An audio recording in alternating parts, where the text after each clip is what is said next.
Hello students, today we are continuing our lecture on pair of linear equations in two variable from class 10th mathematics. इस chapter के introductory part हम complete कर चुके हैं, example 1 कर चुके हैं. आज हम कर रहे हैं example 2. So let's see what it is. Graphically find whether the following pair of equations has no solution, unique solutions or infinitely many solutions. Graphically हमें पता करना है कि ये जो लीनियर इक्वेशंस का पेयर है इसका कोई भी सॉल्यूशन नहीं है, या एक सॉल्यूशन है, या बहुत सारे अनगिनत सॉल्यूशंस हैं. सो पहला हमारे पास क्या है, 5x minus 8y plus 1 is equal to 0. दूसरी हमारे पास इक्वेशन है 3x minus 24/5y plus 3/5 is equal to 0. अब हमें पता है कि जो इक्वेशन 1 है वो तो हम एज सच ले सकते हैं, यानी कि हम ले सकते हैं इसे इस तरीके से 5x minus 8y plus 1 is equal to 0.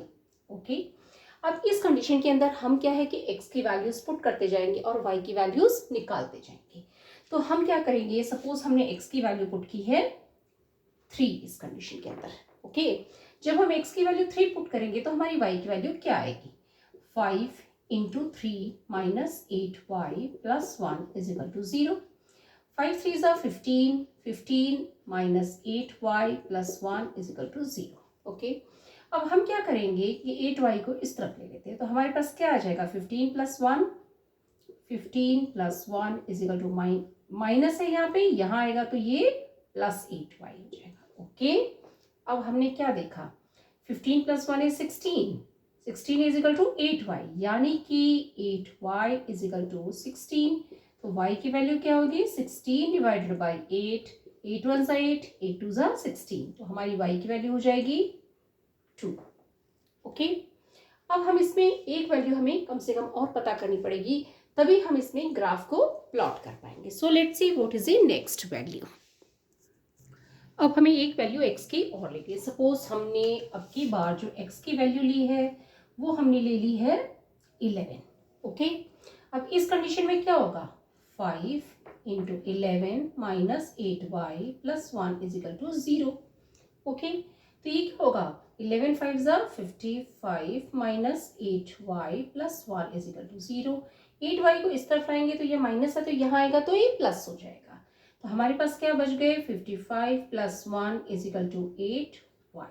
Okay, हम इसको ऐसे भी लिख सकते हैं, 8y is equal to 55 plus 1 is 56. Okay, now y की वैल्यू क्या हो जाएगी, 56 डिवाइडेड बाई 8. 8 की टेबल में 56 कहाँ आएगा, 8 5 ज़ा 40, 8 6 ज़ा 48, 8 7 ज़ा 56. ओके, तो 8 1 ज़ा 8, 8 7 ज़ा 56. तो हमारी इसमें क्या वैल्यू हो जाएगी, हमारी x की वैल्यू हो जाएगी 11 और हमारी y की वैल्यू हो जाएगी 7. ओके, और इसे हमें इस ग्राफ में प्लॉट करना होगा. सपोज हम इसे नाम दे देते हैं, इन जो पॉइंट्स हैं इनको हम नाम दे देंगे और इसमें प्लॉट कर देंगे.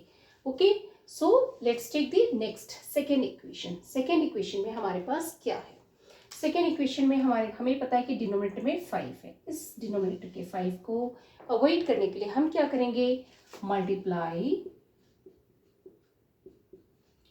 Equation 2 by 5. हम 5 से मल्टीप्लाई कर देंगे तो क्या होगा, 3x minus 24 up by 5y plus 3 upon 5 is equal to 0. This whole is multiplied by 5. Okay, अब हम क्या देख रहे हैं, 5 into 3x minus 5 into 24 by 5y plus 5 into 3 by 5 is equal to 0 into 5.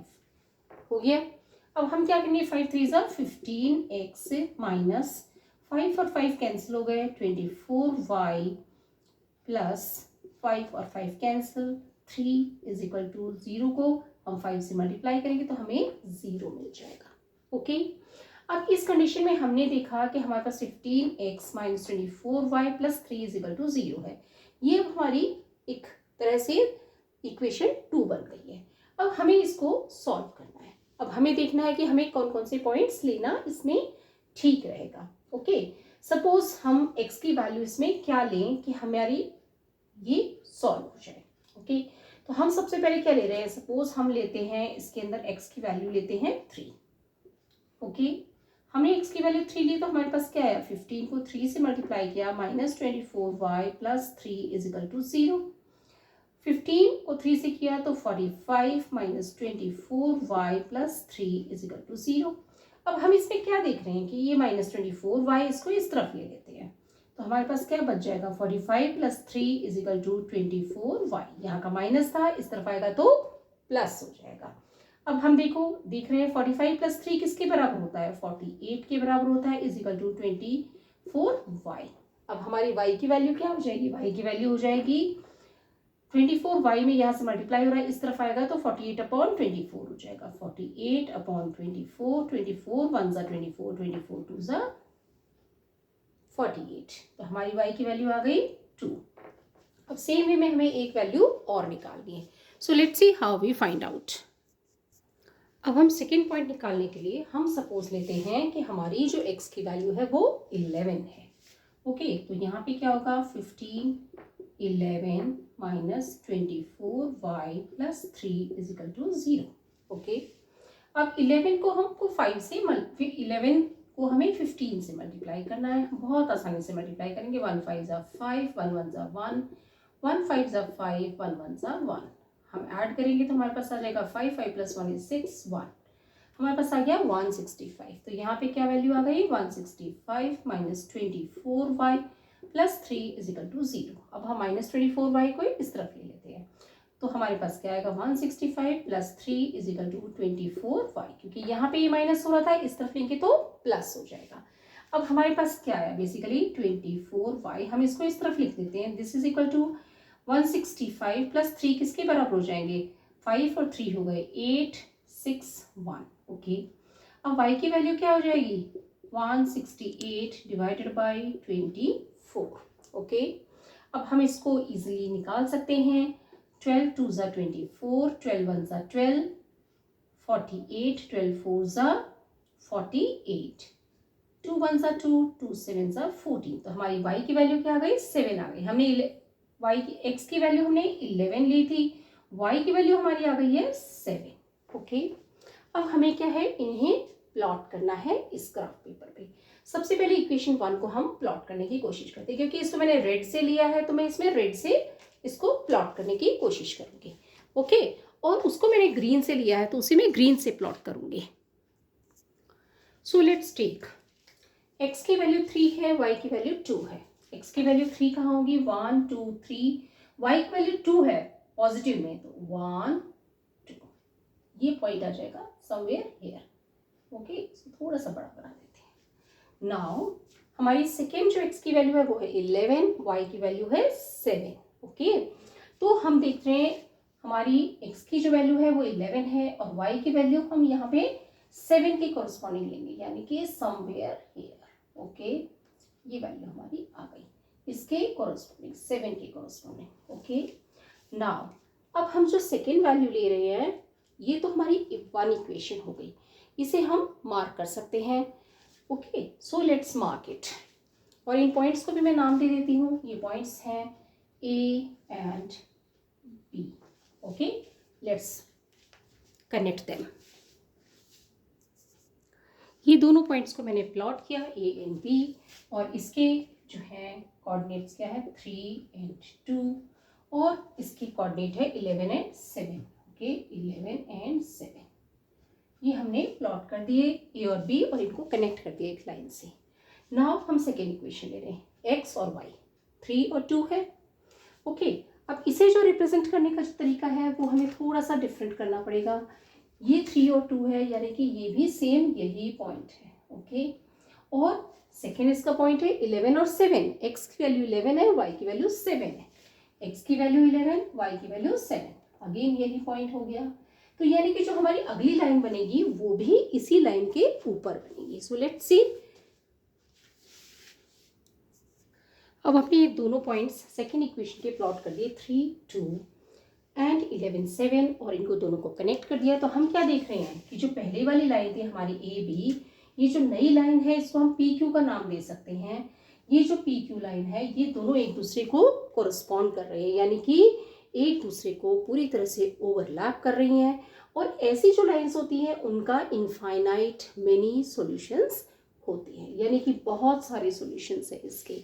इसको करने के लिए ग्राफिकल मेथड से हम ऐसे कर सकते हैं, और सपोज हम इसको ग्राफिकल मेथड से नहीं करना चाहते तो उस कंडीशन के अंदर हम इनको कंपेयर करके भी कर सकते हैं, जैसे A1/A2, B1/B2, C1/C2, इस तरीके से भी हम कंपेयर करके कर सकते हैं। तो हमने जो इसमें इक्वेशन निकाली है, एक हमने ये वाली जो है ये निकाली है, और एक हमारी इक्वेशन ये, इन दोनों को हम कंपेयर करें तो हमारा सेम रिजल्ट आता है। हम फर्स्ट इक्वेशन में कंपेयर करके आपको दिखा देती हूँ। This is not the graphical method, basically this is a method to compare and immediately tell कि whether it is a coincident line और नॉट।